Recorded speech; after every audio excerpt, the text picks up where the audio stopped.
So this talk is my Kick-Ass Development Environments with Docker, and what I really want everyone here to do is to just work out what the best steps are to take whatever you have at the moment, switch to Docker, and hopefully make your lives a lot easier and a bit more productive when it comes to just your day-to-day grind, right?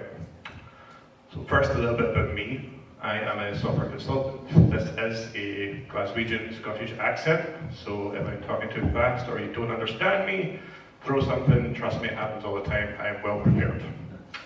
I am the organizer of Docker Glasgow. I am thrown to cover our first Scotland PHP conference, which will be in October this year. And I was insane enough to start with Docker very, very early. Just how early? There weren't Docker volumes at the time. That might mean something to some of you, but I'm not really sure where the Docker level lies, but we'll work that out in a minute. And just to give you all a bit of information about me, these are some of the tools that I like playing with at the moment, particularly PHP, that's what we do on a daily basis, but I'm really starting to enjoy dabbling in things like Go and Elixir. So I like to think that I'm usually, technology curious most of the time. So let's take a quick travel through time and talk about something that Docker is kind of at the heart of, right, which is kind of DevOps. This was my development environment around 2000. I'm hoping that some of your development environments have put this to it, right? You just kind of save the file with a weird, crazy extension. We generally all shared the same server, the same dev server, so other people were coming in, they were saying, oh, this is a backup, but I modified this one. And then things got crazy and we started adding dates and .orange and loads of other things. And if I'm going to be completely honest with you all, this was also my production environment, which is not a very good position to be in, right? You don't sleep at night, you're really just going to lie there worried and crying if you have a really bad day. But things got better, although it did take a long time. So I like to think of the start of kind of automation and DevOps and bringing developers on board with the way that we orchestrate our development environment. Started with a really awesome tool called Puppet, and it was absolutely mind-blowing at the time. So depends on your experience. If you were managing servers for production infrastructure around 2006 or before, then there was a lot of manual work. You were going onto loads of servers and doing apt-get updates, you were doing unit updates, you were doing all these things constantly to stay ahead with security updates and hoping that nobody changed your configuration on a production server that then broke something else because someone else was then modifying it too. And there was lots of crazy things that used to happen back then. But this put an idea into our heads, right? And it's the idea that our development environment and our production environment can be as close to possible as we can get so that we have confidence that the work that we're doing locally, when we ship it to prod, is actually still going to work. So a couple of years later we got Chef. Chef was a really cool tool, but the biggest problem I find with both Puppet and Chef is the fact that you have to learn this very awkward language, this very awkward configuration, and it's very difficult to say, I want to write a Puppet manifest or a Chef cookbook to go and install this version of Apache with this virtual host and so on, right? It's not as simple as it could be. And other people had to stop too, and a couple of years later we got Ansible, right? And of course Vagrant, which works really well with Ansible. So this idea that we could build our own development environment, like our production environments, started to gain a lot more traction. And we were throwing together Vagrant machines, and we were using provisioners so that our development environment was identical, you would hope. So now I just really want to get a rough idea of where we're all at. So who has heard of Docker? Who's using Docker in production? Awesome, this is the perfect audience, right? So let's identify why you should be paying a bit more attention to Docker. So if you're running Vagrant right now, that's great. You are starting to work in your development environments and you are starting to find that automation that gets away the trivial tasks. But the problem with Vagrant is if you're working on multiple projects, you're constantly spinning up multiple VMs. If you're working in microservices, you're kind of fucked, right? Because you could have 12. Running 12 VMs on a MacBook Air or a MacBook Pro probably isn't going to keep you happy. And not just that, but how many times a day do you do a Vagrant destroy and a Vagrant up just to fix some bug that you don't know what caused it, but that was just the easiest solution. So that happens a lot. So let's take a look at Docker. This is the docker.com description. They basically say that Docker provides a way of taking your application, bundling it with its dependencies, and shipping it. Very simple. I like to think that the goal of utilizing the tool at Docker is to provide a single runnable, distributable application. That means you take the code, your dependencies, you run your tests, and you get an artifact. This isn't new if you work in compiled languages, but obviously us as PHP developers, we kind of have a lot of problems that are very different from people that are working on the JVM. And that we have Composer, we have runtime dependencies, we have files that can be changed on production hardware, and then you don't know it's changed until the error reports start coming in. So Docker gives us a way to kind of alleviate some of these problems. It is kind of like a compilation tool, and we are getting an artifact. So this is just some of the tools that are brought out by the Docker company. So there is a Docker engine, which is what you'll probably use on a daily basis when you adopt Docker. And there is a Docker registry, or the Docker hub, or the public version. And this is just where they host images, and you can pull them down and run them. We also have Docker Compose, which allows us to compose, good name, the dependencies of our application, like MySQL and Redis, Elasticsearch, and any of these tools that we actually need, and it allows us to kind of define that in a very simple format. So we're going to go into that in a bit more detail later. Docker Machine is a way of launching virtual machines with Docker pre-installed. There's not a lot to it, but if you're running on Windows or OS X, then you've probably dabbled with Docker Machine, or you will have to when you dabble more. And Docker Swarm, I'm not going to cover today, but if anyone's got any questions about it, I will be in the pub.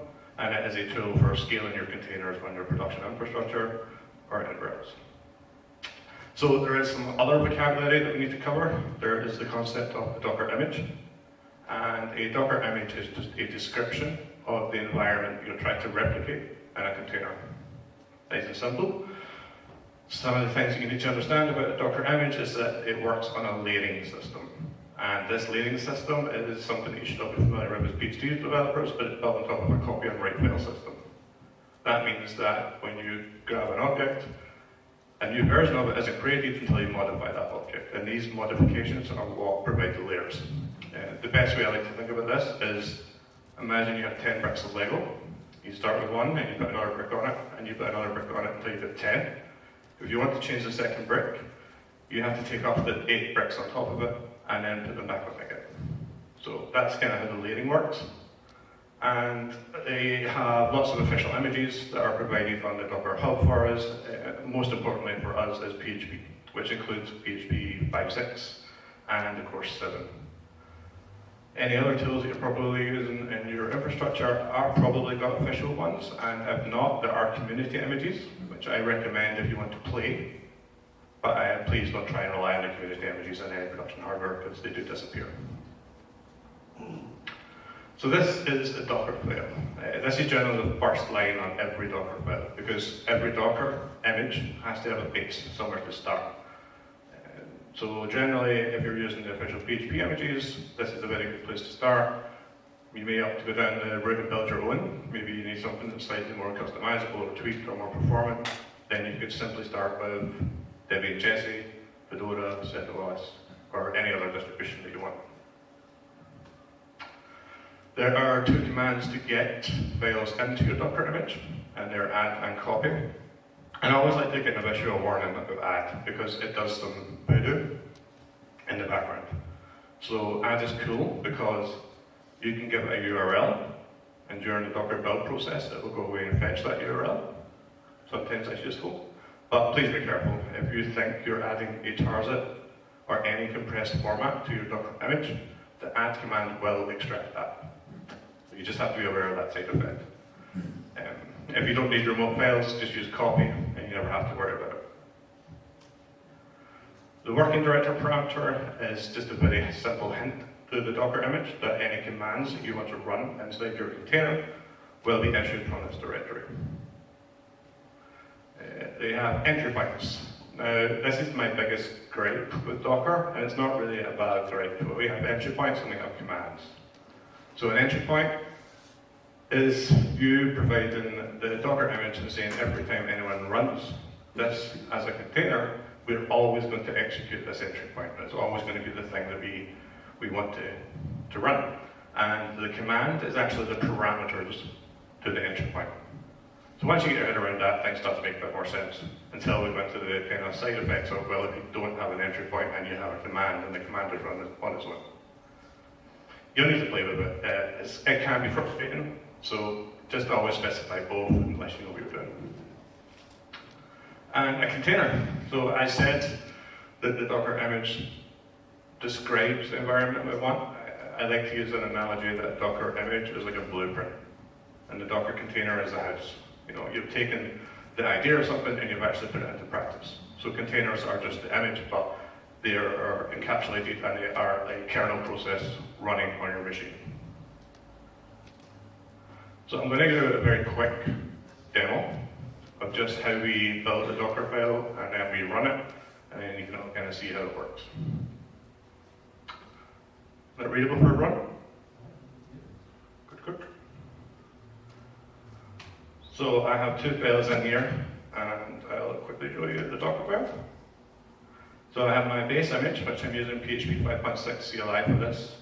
I am specifying that any command should be initiated in the /application directory, and I'm copying the contents of the current folder into /application, and I have set my entry point and command. So going back to the entry point command, I'm saying that every time we run this container, we're going to run the PHP command, and then the command is the argument I'm passing to it. So all I'm doing here is saying, when I run this container, we're running PHP, say hello.php. And this is my $1 million project. It's just a function that's completely overly engineered to say hello, clean up the characters, and read some standard output. Fancy. So the build process, we use the -t flag to say we want to tag this. You know, we have to build an image and give it a name, otherwise we're going to find it very hard to run it. So I'm going to call it app. And then we use the colon to indicate the version. This is really, really cool, and I'll show why in a minute, but you get something with Docker that you don't often get with the way that we do continuous integration or deployment at the moment, and that you can actually have a completely auditable trail of your Docker images for the last 12 months, 24 months, or however long you've been building your application and using Docker.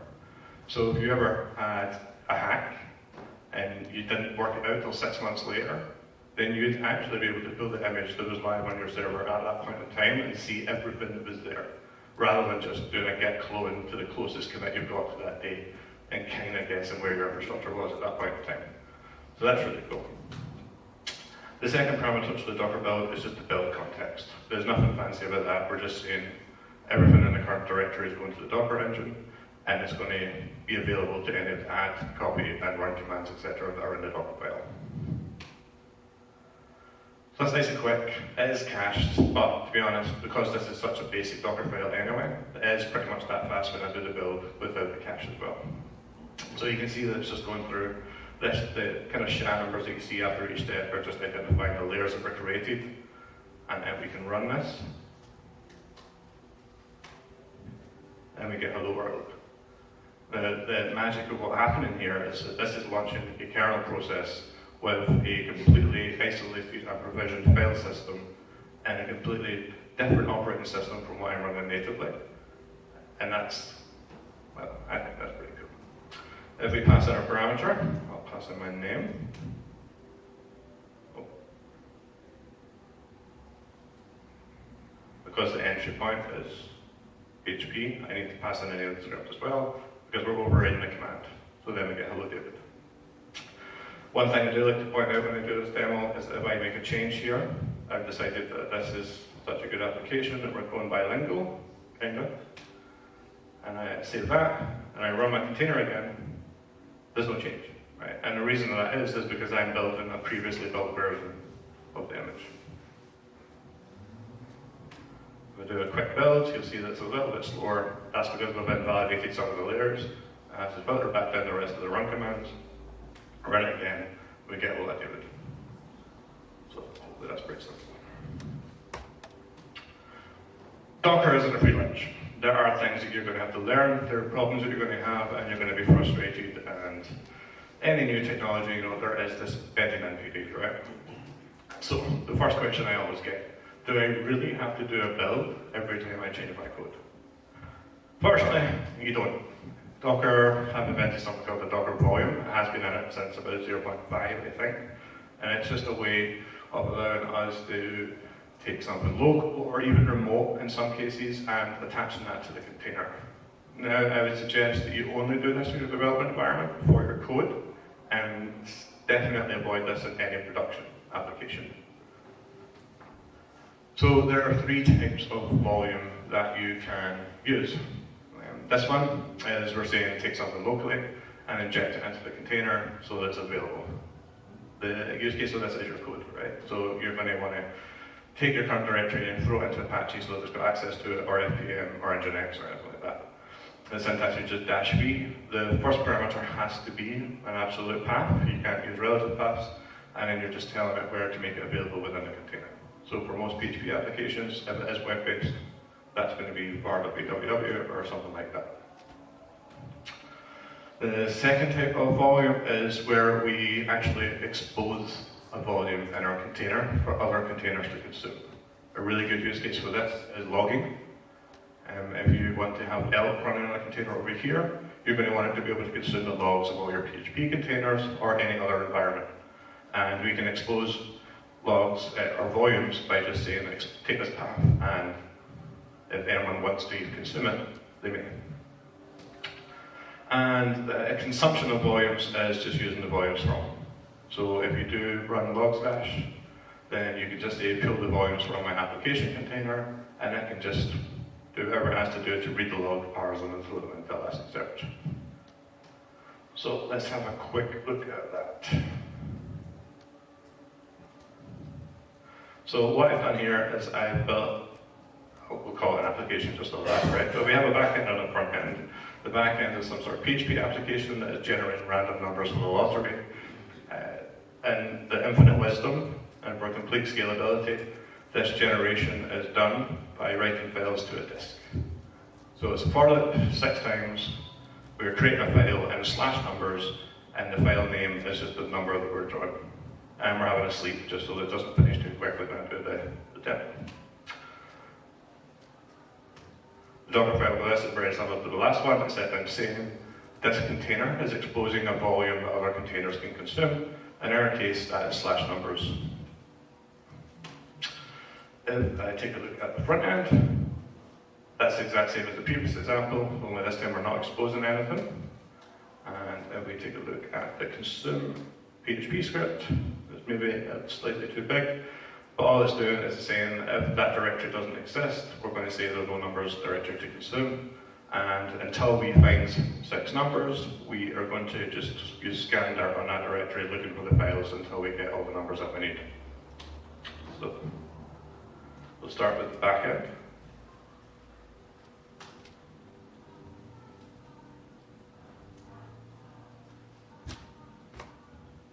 So we just very quickly build that. I will quickly build the front end as well. And I've just called the version 1 of each, and that's it done. Now I've created some very simple run scripts just to make this quicker. But all I'm doing is docker run to run a container. I'm giving it a name. The only reason I'm giving the backend container a name is so that I can consume from the front end from this name, rather than have to look up what random generated name the Docker's given it.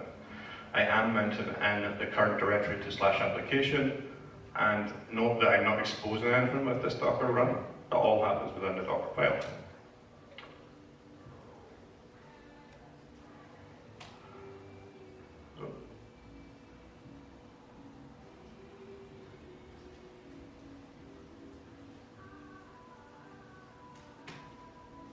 So I just had to be in the correct directory to run that because it was passing a volume, and that's going to draw some numbers.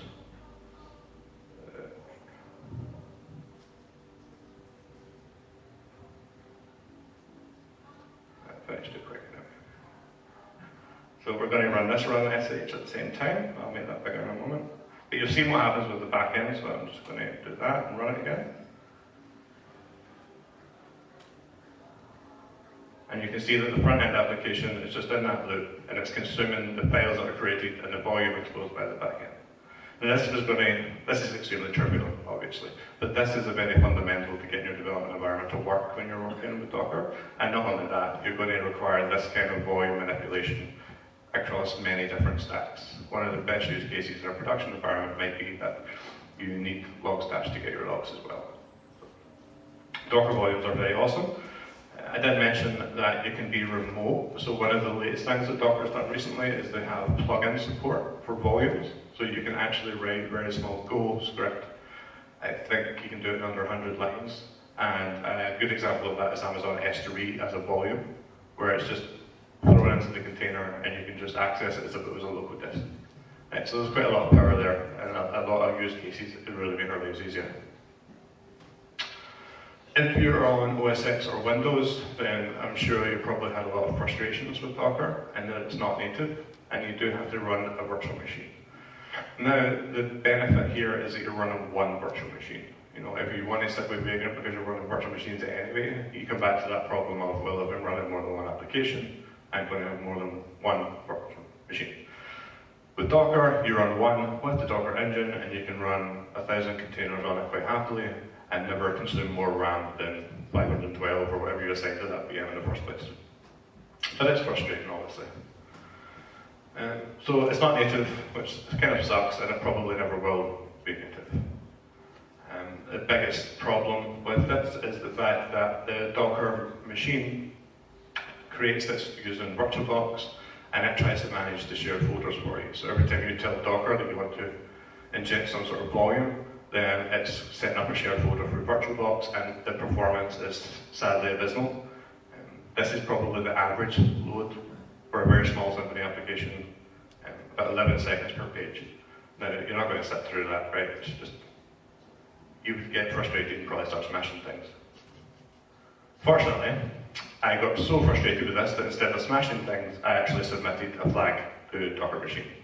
So when you go and create your Docker machine box, you can use the VirtualBox no share, and it will just never set up a local sync onto the VM. Now, obviously, there's a problem there that you need to still get your code onto the VM.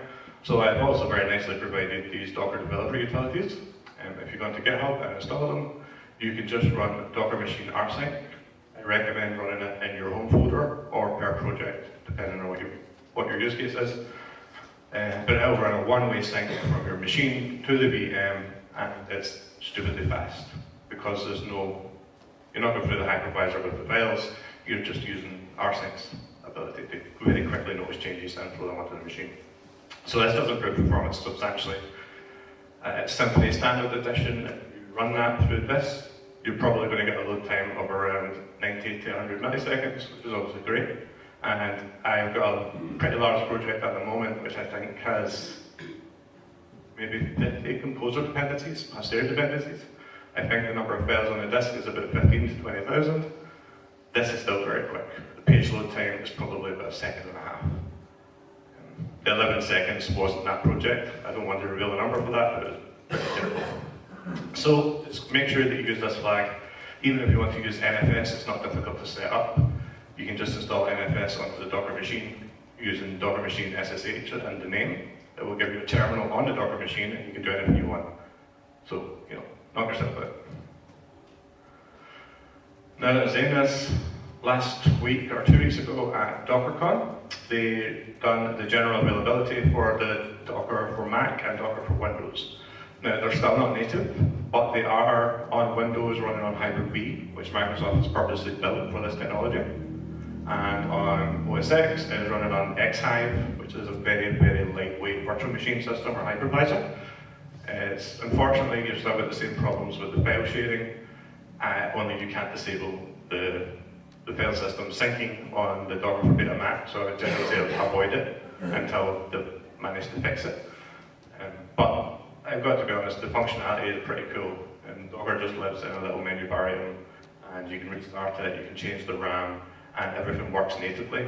And the best thing about it is when you run your web application on the beta, you can use localhost, and it creates a bridge on your machine and handles all the port forwarding for you. With Docker machine, you do have to browse to the IP of the VM. So, there's lots of nice touches in it, but it's just not fast enough yet for proper development work. So we don't just write PHP and it just runs from the command line or anything like that, right? We have a lot of dependencies. You've got Nginx, Apache, all the things that I mentioned earlier on, Elasticsearch, Redis, Memcached, Neo4j, depending on what you're working on. But there's a lot of tools that you don't really want to have to install on your machine, right? Especially when their configuration's changing, the versions are changing, you've got a different version from your coworker and it's working on your machine and all that crap. So Docker have already solved this problem for us. You can take any number of dependencies and you can put them into a very composable format, but you don't really need to Docker compose, right? I mean, you might be thinking my stack's not that complicated and I could just run these containers myself. There's an official image for Elasticsearch. I could do Docker run and it's running and I could just use it from that. Memcached and Postgres are the same, but realistically this is what you're going to end up having to orchestrate in the command line, and it's not great, especially when you try and get a front-end guy to do this, right? They're just going to take your head off and say no. So you have to pass an environment variables, dual amounts, expose the ports, link to other containers, and it's just not worth it. So Docker brought out Compose, which takes a very simple YAML format and allows you to describe your entire technology stack, and it will go away and do everything for you. You don't have to worry. So you specify the services of your application. If you're using volumes, you can specify them at the top of the file as well. And something really cool that came out on Docker Compose 1.4 is that you can define all the different networks in your stack. So within your production infrastructure, if you run your database in a secured private subnet that doesn't have access to the internet or anything like that, then you can actually replicate that now using Docker Compose. So I'm going to do a demo where I set up, hopefully, PHP 7, Elasticsearch, Postgres, and Memcached, and it should be pretty quick, right? We're not going to be faffing about, so we're going to assume it's my first day in a new job, and they've given me this application, and they said, right, just get stuck in, start fixing bugs, and you're given this kind of file. So version 2 is just a new format with the volumes and network support. It's not important, just feel free to ignore it and never mention it again. The services tag is just saying we require a couple of services. So we have application, and these are just names that I'm giving to them for reference within my application. So where I've got application, I've got Memcached, and I've got Postgres, SQL, and I've got Elasticsearch. These are going to be host names that are available to any container to consume the other service. It's not sophisticated. The way Docker made this work is to inject the IP addresses of the containers into the etc host file. But you know what, it works pretty well. For Memcached and Postgres and Elasticsearch, we're just exposing a couple of ports so that I can access that locally on my machine. But everything is available without exposing ports and the Docker Compose network that is created. So let's see if this works. I just type Docker Compose up, I've got an alias of DC, and it creates a network, it creates the 4 containers, and then we start to get the log output from everything. Now, the log output's not that important. All you need to know is that Postgres is spitting out a lot of crap, and Elasticsearch is too. But what's very cool, I'll make this bigger, is that these are actually real services.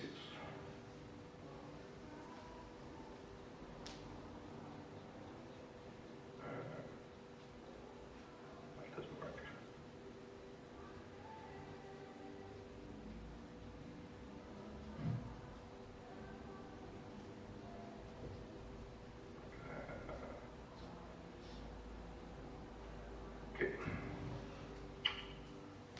When we go to localhost, that's not going to work.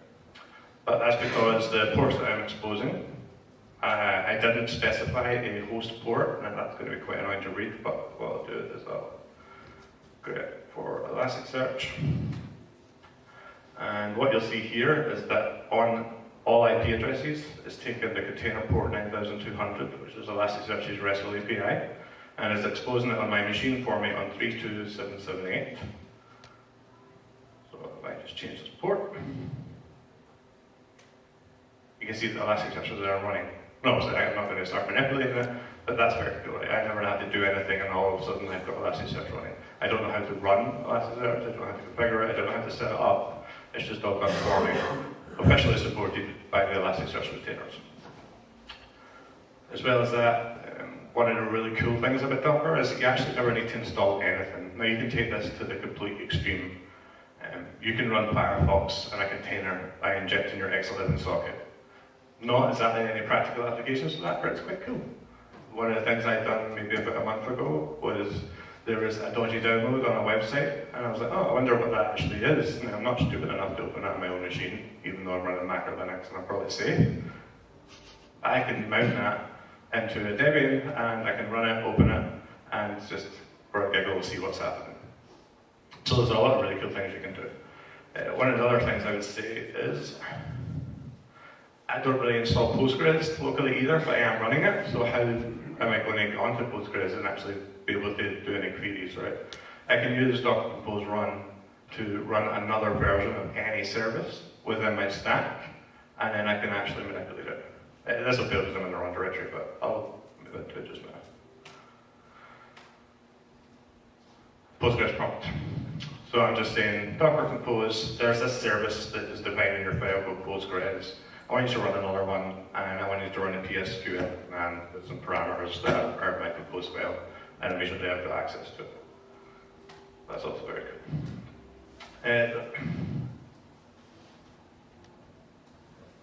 Memcached is there. I'm not going to bother telling anyone on to run the stats, but you're getting the point, right? One command, and an entire infrastructure is just there and ready for me to start working. And that's not something we've had access to before. Bigger is great, but it's not very quick.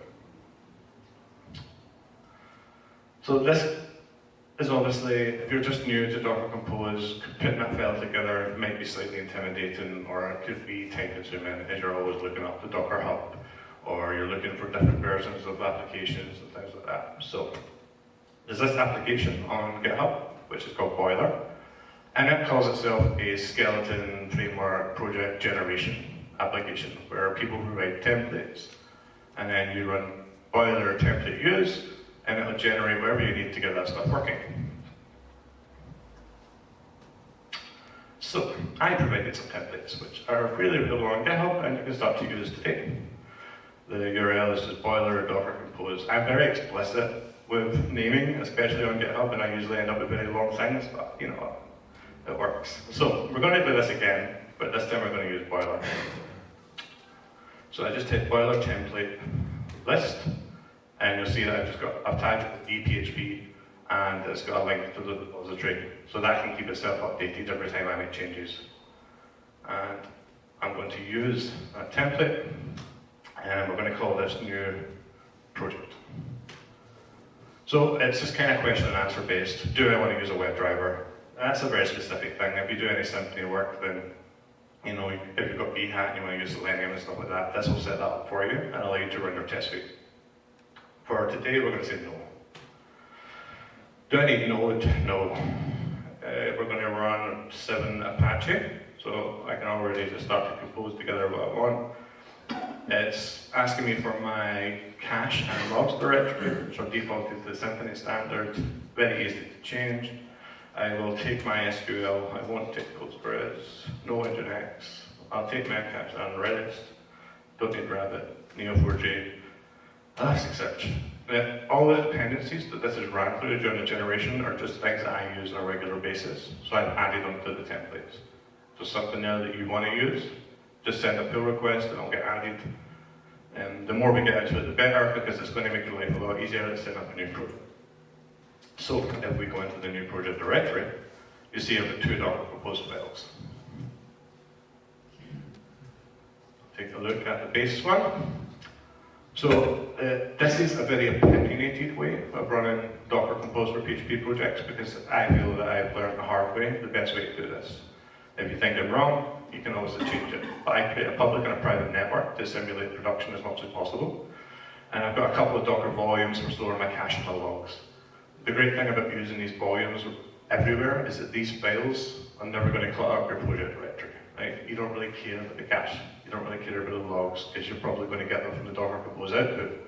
So I don't really want them written to my local directory when I'm working. It sets up the opinionated application, again using the random port discovery. If you don't want to run random ports because you're fed up doing Docker PS, you can just add on what you want it to be on the host. So that's just exposing it as 80. And if you want to suppose it's 10,001, do that. So you can tweak that as much as possible. And I'm saying that my application has access to both the networks out to bring to the top of the file. And it's very similar right through. So it sets up MySQL, it provides some environment variables, which tell the MySQL container what username to create, what database to create, what password should be for that user, and if the root password has been allowed to be used. Again, it's only got the private network, which is really cool. And Memcached and Redis are very similar. And we have Elasticsearch, all just generated for you. I could run a Docker Compose up, you'll see the log output coming from each of those services, and then you can start to interact with them when they're considered ready. The only problem I'd say with Docker Compose, if you just jump straight in and think this is really cool, I want to use it, is that there's no way at present, although they are working on it, to say that a service is dependent on another service. Now you can say, my application depends on MySQL, but it doesn't know when MySQL is considered ready. So a very common flaw that I see is people saying, I've done Docker Compose up, and then it crashed.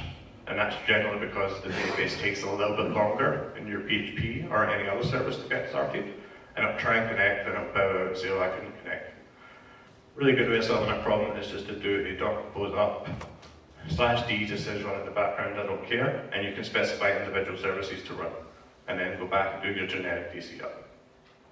Node is very slow at doing the npm install first, so these are things I usually start in the morning and we're ready by lunch or something. So that's boiler. I'm going to go through some Docker tips now, just based on some of the problems that I've experienced over the years. And we're going to start with Composer. Now, a lot of people get confused. They're not sure, should Composer be part of my entry point? Should it be part of my build script? Or should I just run it locally? Whatever works for you, I'm going to suggest that you just run Composer locally, because you're going to want your Atom or Sublime Text or PHP Storm to be able to offer hints and code suggestions. You're not going to get that if it's writing the files to a Docker volume somewhere. Also, you've got your cache locally. In your development environment, we're not that worried about maybe pulling down a new one or something breaking. In production, it's a different case. So just keep it local. If you've got a problem like it's complaining that it can't do the install because you need encrypt, or you don't have encrypt, and you don't want to have to start installing all these extensions, Composer has a really cool flag called ignore platform requirements. It'll just ignore all that and get all the packages, and then that will work within your container. So that's generally the best way to work with Composer. Down means destroy. So another thing that people always get quite wound up about or just don't understand is that when you do a Docker Compose stop or RM, there are actually other things that are going to linger on your machine and they're going to cause you problems.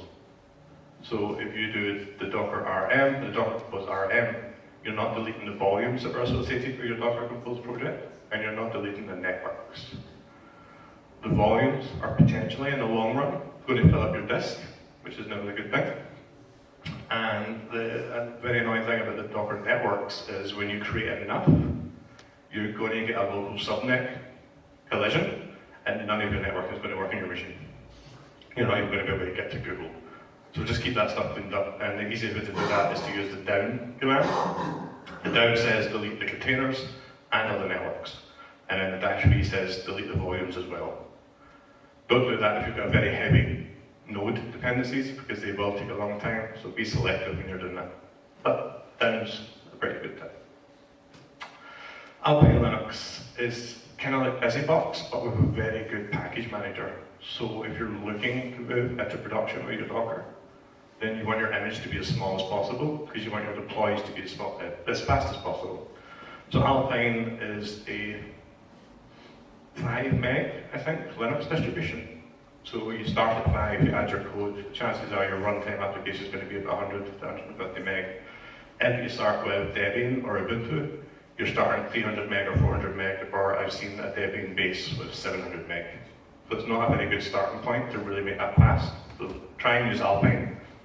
The package manager is very good. I don't think I've found any packages yet that I needed personally that weren't on the Alpine distro. So that's pretty much a good way. And you use base images. When you have your production infrastructure, when you get to there and you've already got your development, you'd probably be tempted to create a new Docker file that's probably the exact same, only in production you're adding the code on rather than using the volume out. And you can do this with one Docker file just by using the onBuild command. So all you're saying is, this is the generic template or blueprint for my application, and when I build a child of this image, I want to do this add command. And you can apply the onBuild to pretty much any Docker file keyword, such as run, and run very specific things only on child builds, which will probably be your production. So that'll save you having too many images. But there is a caveat. There's no cascading builds with Docker files. So the mistake I made at first was I had this awesome base image, and I'd done continuous integration on my application, which built maybe 10 times a day. But that base image was never rebuilt for 9 months. You can see the security implications there by running a distribution that hasn't had any security patches in that long. So if you are going to go down the base image route, make sure you're automating the build somehow. Curl or any sort of cron task that just does it, pushes it to your registry, and that'll make sure that you don't have any security problems.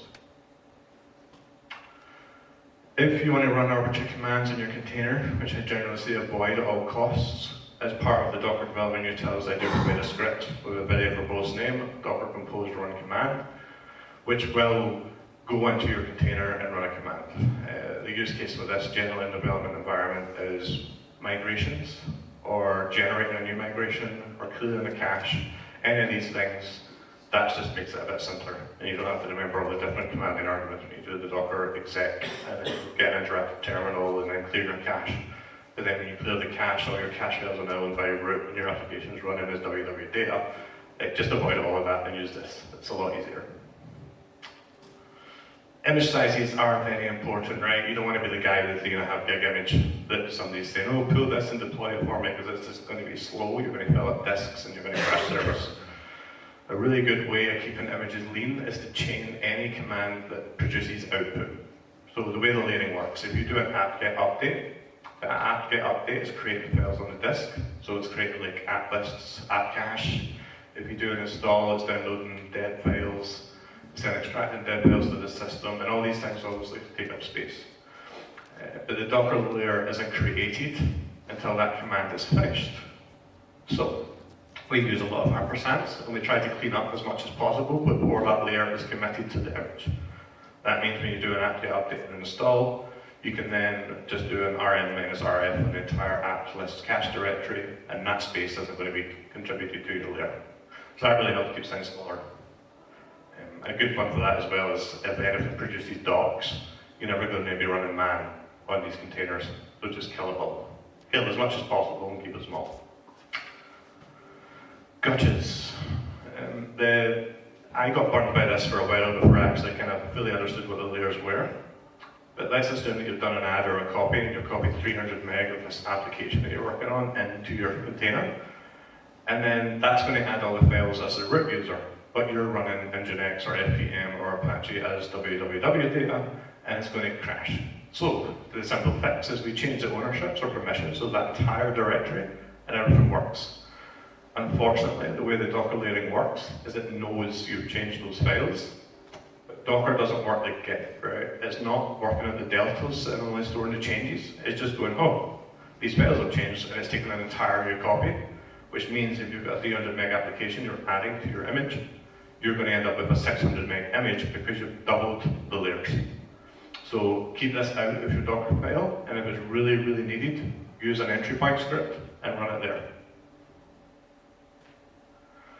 If you're in doubt, Docker provides a very cool tool called Docker History. It will show you every layer of your image and the size that it contributed to the overall image, and then you can start to go, okay, what's happening here? And then you can go into that layer and start to trim all the fat, and then do a rebuild. So it's very easy to find where this space is being consumed. And the volumes, again, do use them as much as possible in Docker development environments because it is going to save you a lot of headaches, and just especially for the files that you don't really particularly care about. And finally, abuse Docker as much as possible. So I have a project on GitHub called Eidetic. It's an event sourcing library, and I've got some integration tests that run against MySQL. And one day I thought, well, does it work with MariaDB? And then I thought, oh, I wonder if it works with Postgres because I'm using Dr. Debug, but does it really abstract it enough that all these things work? So with a couple of lines of YAML, you can actually run your entire integration tests, or even your unit tests, against different versions of PHP, different versions of MySQL, or even against MariaDB, Postgres, etc. You can really get a lot of power here and really make sure that your application works. And if you do decide to make some sort of large infrastructure change, then you can test that up front and have a bit more confidence. So thank you very much. There is a joined in link. I would appreciate feedback, and I am more than happy to take any questions just now or in the pub. So again, thank you very much.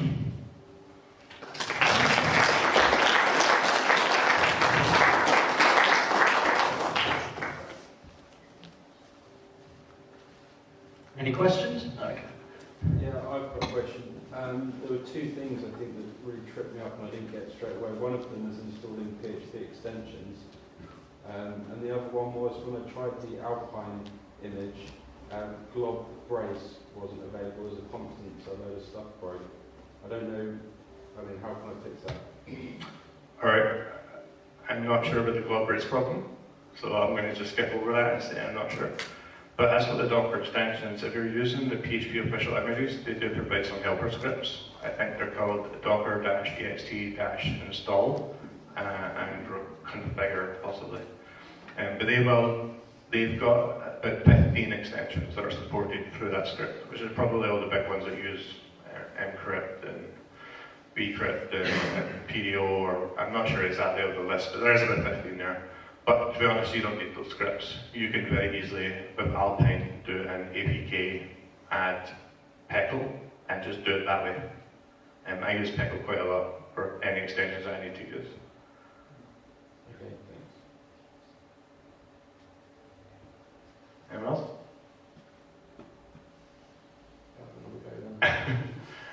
So for example, if you wanted to execute, say you wanted to update a database and you had a PHP script that's responsible for that, and you have an environment you need to run the PHP script in, so presumably you'd want a PHP CLI container. What's the best way of going about, maybe you've got several tools, so you don't want the entry point and commands specified multiple times in different Docker files, Yeah, so you can run any PHP CLI image. All the official ones are there with all the versions, and you can run the script. If you're using Docker Compose and you do need to communicate with the database or any other service, then you can just use Docker Compose run and give it the service name, and it'll run a completely new version of that image and run the command for you on it, and then you get when it's done. So it means that when you are running your database migrations or you're doing like a cache clean or stuff like that, you're getting the exact same environment that your actual application is running in. And as long as you have the volume set up in a way that it's consumed by the Docker run as well, then it's going to be able to work the exact same way and clear the same files. So Docker Compose run is a really good way of just running all those kind of arbitrary things. Apologies if I'm off track of this, but it's not something I know a great deal about. So, are you suggesting that you would typically have Docker in production as well as in development? Or yes, I've been running Docker production now for about 2 years. right, There's like that wasn't possible. There's still value in having it and to be closer to production rather than would normally be. Is that right? Yeah, definitely. A good first step is to get your development environment working first. And then once you've got that, you've obviously got a bit more confidence that all of that works. And then where Docker really shines is when you get into your CI process. So when your CI process is checking out your code and then doing all the package, the composer installs and running your test suite and stuff like that, you're actually producing that image that you can say, this passed all its tests and I can run this in production. It's not like, I went to so many companies where they go, oh yeah, we do continuous integration, and the CI server does a composer install, and then they run a test and they say it's passing, so then they feel that they can deploy the master branch and it's going to work. But when they deploy the master branch, they use a Capistrano to do a composer install again. And it's like, well, you've not tested those dependencies. Somebody could have pushed a new version and you're not pinning correctly, or someone could have done a force push to their GitHub, and then you just pulled down an entire package that you don't know works with your system. Whereas with Docker, because you're encapsulating that into this image and distributing it, you're guaranteed that it's going to work. Right. Well, my last question is, what are the reasons people give for not running Docker in production? It's hard. I do an entire other talk called Docker in Production, and the slides are on my speaker deck. So it's just speakerdeck.com/rockcode. Is that just new? Or? It's not because it's new. Docker is well versed. The containerization in general has been running on Google's production servers for over 10 years. Docker is Docker is built on top of some Linux tools called cgroups and namespaces and capabilities. So these are all already in the Linux kernel, and whether you know if you're using them or not, they exist. So Docker is just providing a shiny CLI that says, I want to take this process and run it in isolation away from all my other processes. So actually the security for running Docker in production is very good, because if somebody breaks into your container, they don't have access to the host. So the attack service is wildly reduced. But running Docker production is hard because the orchestration tools are all very new.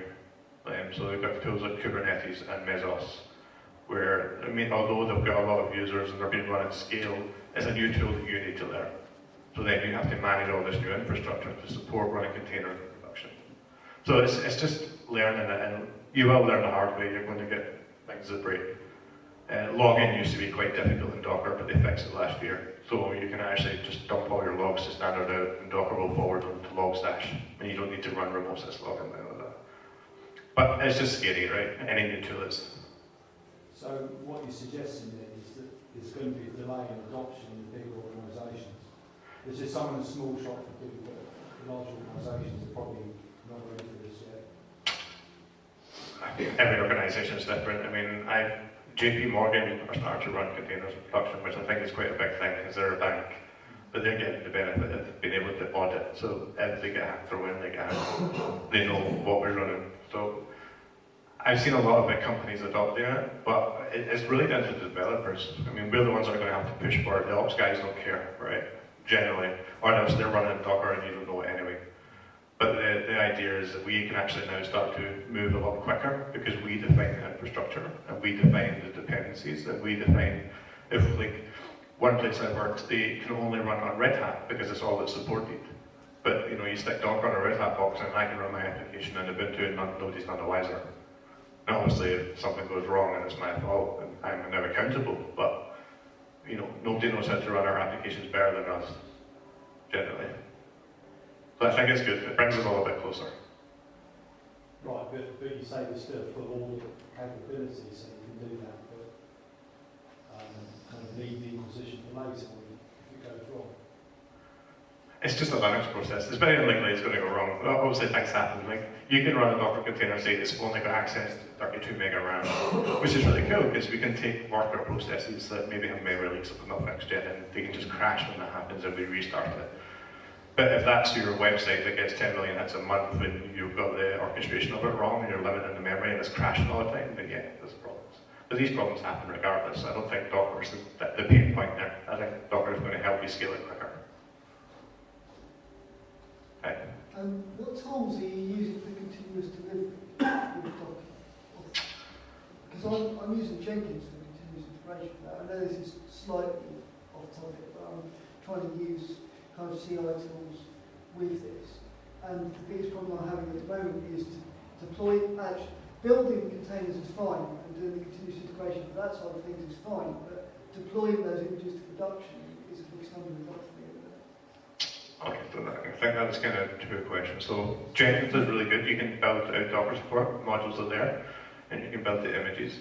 If you're not tied to a particular CI platform yet, one worth checking out is called Drone. So it's just drone.io, and it's actually containers within containers. So Drone runs in a container, and it's building containers within containers, and it's really, really cool. And it's very fast. As far as the production, when you've actually got all these built images, how do I get them onto the server? The best tool out there right now is probably Kubernetes. It's built by Google, and it offers you everything that you're going to need. So it does load balancing, service discovery, secret management. You don't need to worry about these things, right? We all trust Google, mostly. And if you are in a Red Hat environment and you need support, there is OpenShift, and the new version of OpenShift is just a skin to Kubernetes that Red Hat will support, so that's really cool as well. If you don't want to go down that route, I've used SaltStack and Ansible to manage containers before, because at the end of the day, all you're doing is a Docker pull and a Docker run. So the orchestration can be as simple as you need it to be to get started, and then you can start to, oh, I need service discovery. What tools can I use for that? And then maybe things like Kubernetes and Mesos will appeal. Thank you. Okay, thank you.